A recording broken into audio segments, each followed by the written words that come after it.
Então, na sequência, 3.411, 31/8, estamos nos sistemas, e agora a gente vai para a discussão desses sistemas. Vou fazer por um 2x2, e isso vai servir para um linear de ordem maior. Então, por exemplo, isso aqui. Em aulas anteriores,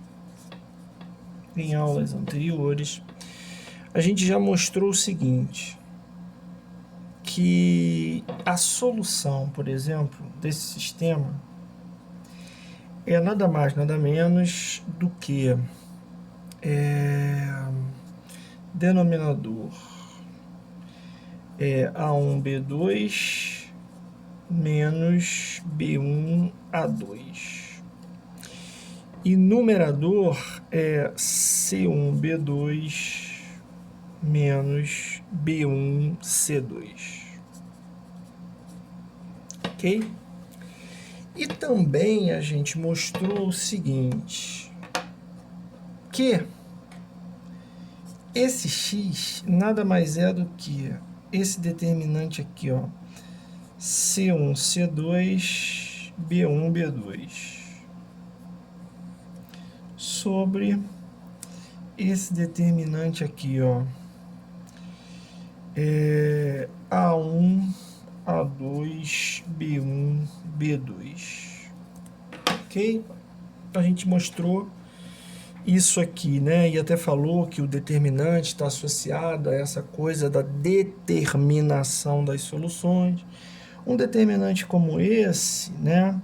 A gente diz que é o dx, porque você substitui a coluna de coeficiente x por termo independente.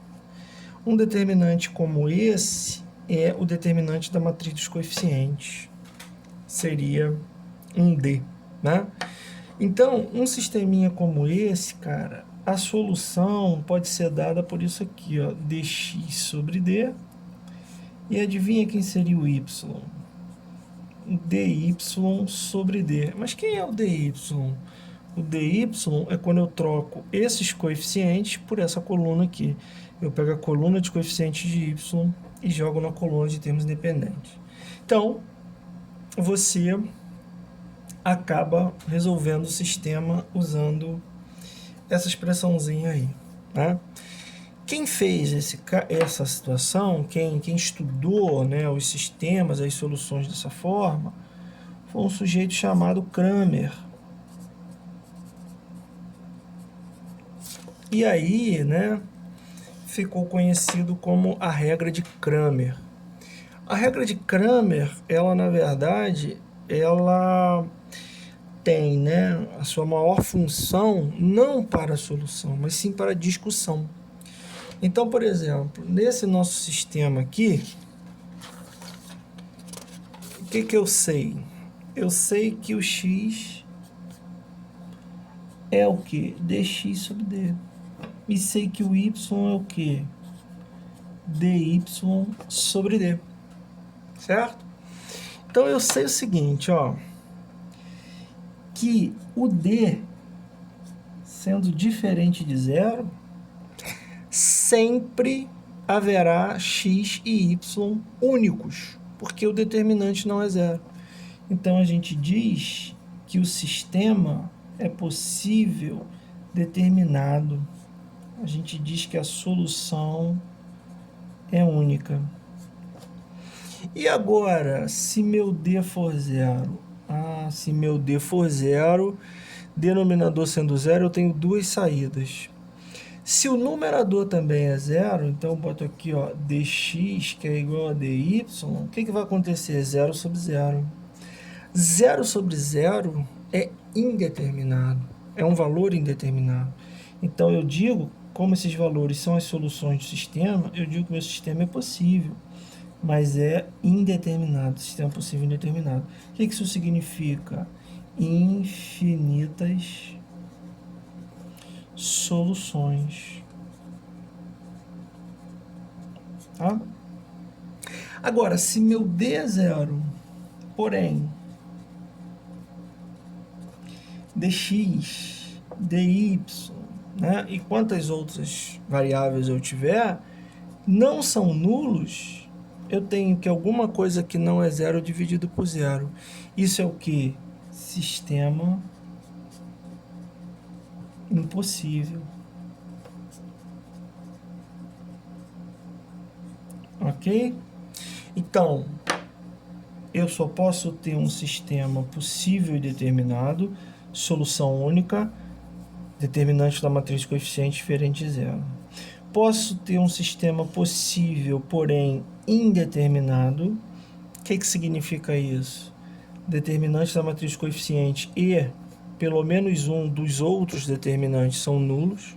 Vou ter infinitas soluções.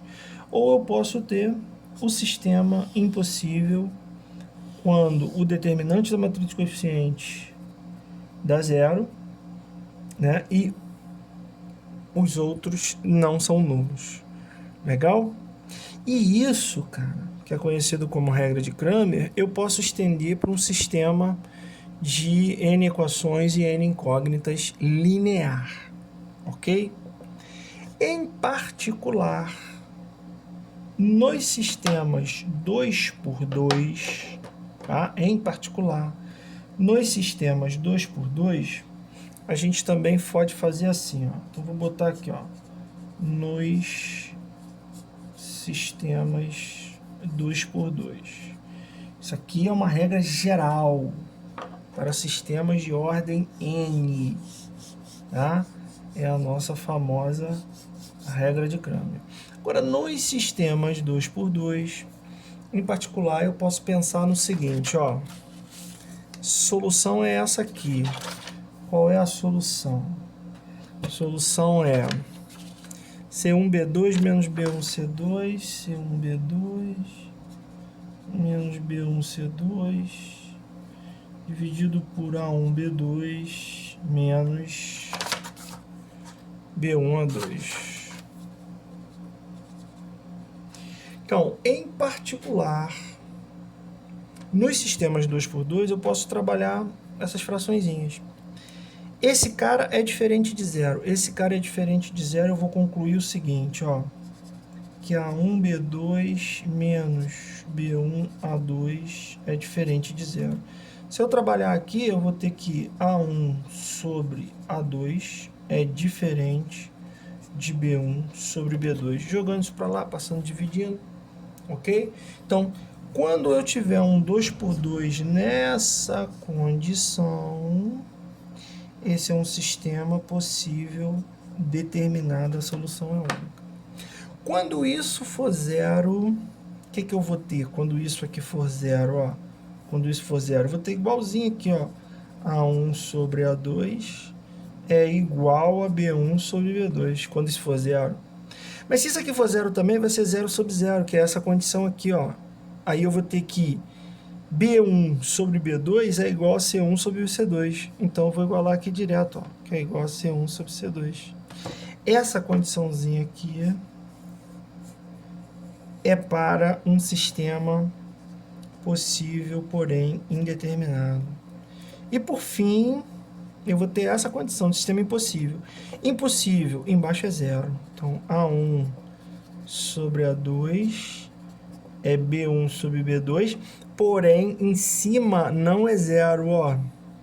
Então, B1 sobre B2 é diferente de C1 sobre C2. Então, eu vou completar aqui, ó. B1 sobre B2 é diferente de C1 sobre C2. Essa condiçãozinha aqui é de sistema impossível. Tá? Agora, uma outra coisa importantíssima. Sistema 2x2 são retas no plano cartesiano. Tá? São funções polinomiais do primeiro grau. Isso aqui significa que as retas são concorrentes, se tocam num ponto só. Isso aqui significa que as retas são coincidentes. Elas se tocam numa infinidade de pontos, por isso aqui estão infinitas soluções. E isso aqui significa que as retas são paralelas, ok? Concorrente, uma única solução, essa condição. Coincidente, infinitas soluções, essa condição. Paralelas, não tem solução, o sistema é impossível, essa condição aqui. Lembrando que somente essa condição, sistemas 2×2. Isso aqui, sistemas de ordem N, que a gente trabalhou num 2×2, mas pode ser expandido para uma ordem N, né? É a famosa regra de Cramer. Vamos aplicar isso no exercício.